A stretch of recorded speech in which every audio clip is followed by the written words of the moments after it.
ಪುಟ್ಟಕ್ಕನ ಮಕ್ಕಳು ಧಾರಾವಾಹಿಯಲ್ಲಿ ಸ್ನೇಹಳಾಗಿ ಇಡೀ ಕನ್ನಡಿಗರ ಮನಸ್ಸನ್ನು ಗೆದ್ದಿದ್ದ ಸಂಜನಾ ಬುರ್ಲಿ ಅವರು ಈಗ ಗಂಧದ ಗುಡಿ ಸೀರಿಯಲ್ ಮೂಲಕ ಮತ್ತೆ ವಾಪಸ್ ಸ್ಮಾಲ್ ಸ್ಕ್ರೀನ್ಗೆ ಬರ್ತಿರೋವಂಥದ್ದು. ಸೊ ಅವ್ರು ನಮ್ಮ ಜೊತೆ ಇದ್ದಾರೆ, ಅವ್ರನ್ನ ಮಾತನಾಡ್ಸೋಣ.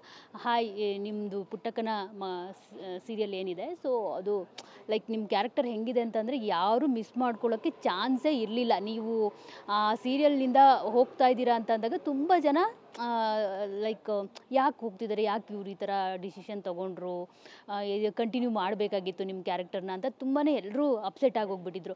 ಏನು ಹೇಳ್ತೀರಾ ಅಂದರೆ ಈ ಸೀರಿಯಲ್ ಮೂಲಕನೇ ಅಷ್ಟೊಂದು ಪ್ರೀತಿಯನ್ನು ಗಳಿಸಿದ್ರಿ ನೀವು, ಮತ್ತೆ ಈಗ ಗಂಧದ ಗುಡಿ ಮೂಲಕ ಬರ್ತಾ ಇದ್ದೀರಾ, ಸೊ ಏನು ಹೇಳ್ತೀರಾ?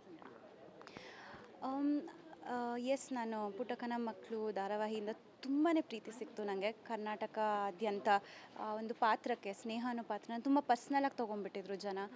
ಬಟ್ ನಂಗೆ ಇಷ್ಟು ಇಂಪ್ಯಾಕ್ಟ್ ನಾನು ಬಿಟ್ಟ ಮೇಲೆ ನಂಗೆ ಗೊತ್ತಾಗಿದ್ದು, ಆ ರೆಸ್ಪಾನ್ಸ್ ಏನು ನಂಗೆ ಸಿಕ್ತು, ಬಿಟ್ಟ ಮೇಲೆ ಯಾಕೆ ಬಿಟ್ರಿ ಎಷ್ಟೋ ಜನ ಹತ್ಬಿಟ್ಟಿದ್ರಂತೆ. ಇದೆಲ್ಲ ನಂಗೆ ಆಮೇಲೆ ಗೊತ್ತಾಯಿತು. ನಾನು ಆ 3 ವರ್ಷ ಕ್ವೆಶ್ಚನ್ ಮಾಡ್ತಿದ್ದೆ. ನಾನು ಅಷ್ಟು ಕಷ್ಟಪಟ್ಟು ಪಾತ್ರದಲ್ಲಿ ಇನ್ವಾಲ್ವ್ ಆಗಿ ಅದಕ್ಕೆ ಎಲ್ಲ ರೀತಿ ನ್ಯಾಯ ಒದಗಿಸೋಕ್ಕೆ ಟ್ರೈ ಮಾಡ್ತಿದ್ದೆ. ಇದಕ್ಕೆ ನನಗೆ ಏನು ರಿವಾರ್ಡ್ ಸಿಕ್ತು ಅಂತ ಸುಮಾರು ಸಲ ಪ್ರಶ್ನೆ ಮಾಡಿದ್ದುಂಟು.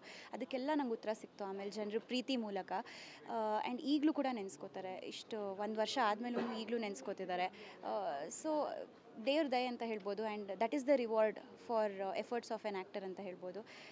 ಸೊ ಎಸ್, ನಂಗೆ ಈ 1 ಇಯರ್ ಬ್ರೇಕ್ ಏನಿತ್ತು, ಇದು ನಂಗೆ ಬೇಕಿತ್ತು ಪರ್ಸ್ನಲಿ ರೆಜುಮಿನೇಟ್ ಆಗೋಕ್ಕೆ. ಬಿಕಾಸ್ ಅದಕ್ಕೂ ಮುಂಚೆ ನಾನು ಇಂಜಿನಿಯರಿಂಗ್ ಮಾಡಿಕೊಂಡು ಪುಟ್ಟಕ್ಕನ ಮಕ್ಕಳು ಮಾಡಿದ್ದು. ತುಂಬಾ ಹೆಕ್ಟಿಕ್ ಆಗೋಗಿತ್ತು ನನಗೆ schedule.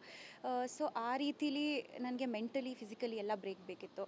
And spiritually also. So ಅದೆಲ್ಲ ನನಗೆ ಈ 1 ಇಯರಲ್ಲಿ ಸಿಕ್ತು. ಆ್ಯಂಡ್ ಈ ಒಂದು ಪ್ರಾಜೆಕ್ಟ್ ಬಂದಾಗ ನಾನು ಇಲ್ಲ ಅಂತ ಹೇಳೋಕ್ಕಾಗಲಿಲ್ಲ. ಬಿಕಾಸ್ ಇದಕ್ಕೂ ಮುಂಚೆನೂ ಸುಮಾರು ಪ್ರಾಜೆಕ್ಟ್ಸ್ ಬಂದಿದ್ವು.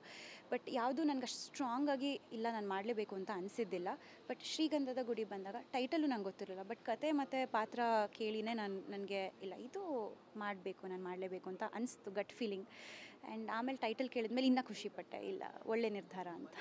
ಸೊ ಮನೇಲಿ ಯಾವುದೂ ಚೆನ್ನಾಗಿರೋದಿಲ್ಲ, ನೀವು ಅಂಥ ಮನೆಗೆ ಸೊಸೆಯಾಗಿ ಹೋಗ್ತೀರಾ. ಈಗ ಮನೇನ ಸರಿಪಡಿಸ್ಬೇಕಾಗಿರೋ ಎಲ್ಲ ಜವಾಬ್ದಾರಿ ನಿಮ್ಮದೇ. ಯಾಕಂದರೆ ನೀವು ಓದಿರೋದೇ ಆರ್ಕಿಟೆಕ್ಚರು, ಇನ್ನೊಬ್ರಿಗೆ ಮನೆ ಕಟ್ಟಿಸ್ಕೊಡೋದು.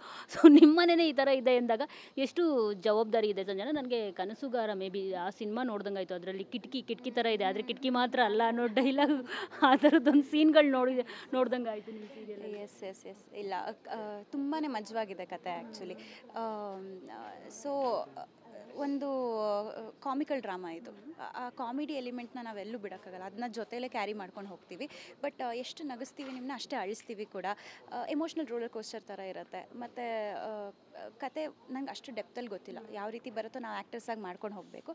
ಬಟ್ ಸೋ ಫಾರ್ ನಾನಂತೂ ಫುಲ್ ಎಂಜಾಯ್ ಮಾಡ್ತಿದ್ದೀನಿ. ಆ್ಯಂಡ್ ಇದ್ರದ್ದು ತಮಿಳ್ ಸ್ಪಿನ್ ಆಫ್ ಏನಿದೆ, ಅಯ್ಯನಾರ್ ತುನೈ, ಕೆಲವೊಂದು ಎಪಿಸೋಡ್ಸ್ ನೋಡಿದ್ದೀನಿ ನಾನು.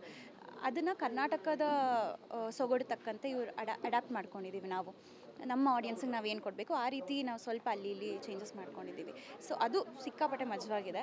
ಐ ಆಮ್ ಡ್ಯಾಮ್ ಶ್ಯೂರ್ ಕರ್ನಾಟಕದಲ್ಲೂ ಜನರಿಗೆ ತುಂಬಾ ಇಷ್ಟ ಆಗುತ್ತೆ ಈ ಧಾರಾವಾಹಿ ಅಂತ. ಸಂಜನಾ ಬುರ್ಲಿ ಅವರು ವಾಪಸ್ ಬರ್ತಾರೆ ಸ್ಮಾಲ್ ಸ್ಕ್ರೀನ್ಗೆ ಅಂತ ಅಂದಾಗ ಅಫ್ಕೋರ್ಸ್ ನಿಮ್ಮದೇ ಆದಂಥ ಫ್ಯಾನ್ ಬೇಸ್ ಕ್ರಿಯೇಟ್ ಮಾಡ್ಕೊಂಡಿದ್ರಿ ನೀವು. ಸೊ ನಿಮಗೆ ಒಂದಷ್ಟು ನಿರೀಕ್ಷೆಗಳಿರುತ್ತೆ.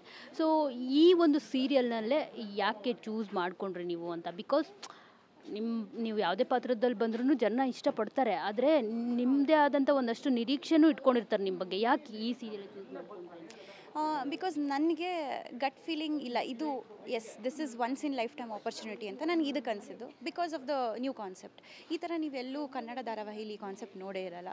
ಈ ಥರ ಎಷ್ಟು ಜನ ಹುಡುಗರು ಇರ್ತಾರೆ, ಒಂದು ಹುಡುಗಿ ಎಂಟ್ರಿ ಕೊಟ್ಟಿದ ತಕ್ಷಣ ಲೈಫ್ ಚೇಂಜ್ ಆಗುತ್ತೆ. ಸಿನಿಮಾದಲ್ಲೆಲ್ಲ ನೋಡಿರ್ಬಹುದು ನಾವು. ಬಟ್ ಸೀರಿಯಲ್ ಕಾನ್ಸೆಪ್ಟಲ್ಲಿ ನಾವು ಅತ್ತೆ ಸೊಸೆ ಡ್ರಾಮಾ ಜಾಸ್ತಿ ನೋಡ್ತೀವಿ. ಇವಾಗ ಯಾವುದೇ ಚಾನಲ್ ನೀವು ಓಪನ್ ಮಾಡಿ, ಇದರಲ್ಲಿ ಅದಿಲ್ಲ. ಅದು ಫಸ್ಟ್ ನನಗೆ ಟಚ್ ಆಗಿದ್ದು.